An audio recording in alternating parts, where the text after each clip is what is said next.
I wanted to be able to help as many as possible to start with.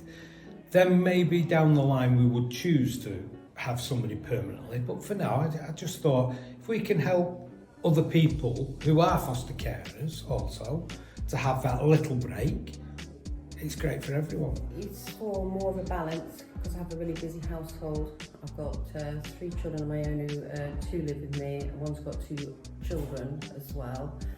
It's just being able to manage a really busy household like that. But also, I think kids should be raised in the community. When you have difficulties where they're not, getting what they need from the family environment, you can help to raise a child communally. Everybody has an involvement, and that way they get much more of a rounded upbringing rather than someone struggling horribly.